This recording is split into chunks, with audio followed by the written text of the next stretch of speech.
L'information à suivre du jour, c'est le début de l'enquête ouverte par la mission d'information et d'évaluation du Conseil régional d'Île-de-France. Elle va devoir comprendre pourquoi le projet EOL, ce prolongement du RER-E dans les Yvelines, coûtera finalement 1,7 milliard d'euros supplémentaires.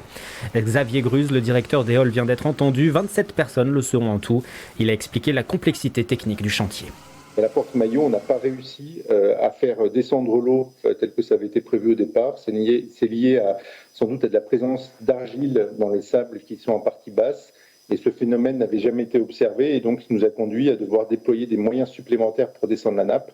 À la Défense, on a eu des difficultés avec les bétons. J'ai dit qu'on était venu soulever un bâtiment et les bétons de ce bâtiment étaient très hétérogènes et on n'avait pas reçu l'autorisation du propriétaire pour faire les campagnes de reconnaissance qu'on aurait souhaité faire. Et on a eu d'autres aléas qui sont des aléas de contexte. On a eu notamment 2 crues qui nous ont conduit à l'évacuation des installations de chantier. Donc ça peut paraître anecdotique, mais quand sur un chantier vous devez vous arrêter, démonter les installations pour ensuite venir les remonter, c'est des perturbations qui sont assez fortes. Pour permettre la poursuite des travaux, 642 millions d'euros doivent être trouvés en urgence. 421 ont déjà été assurés avec le concours de SNCF Réseau, de la région Île-de-France et des départements des Yvelines et des Hauts-de-Seine. Les collectivités attendent désormais une main tendue de l'État.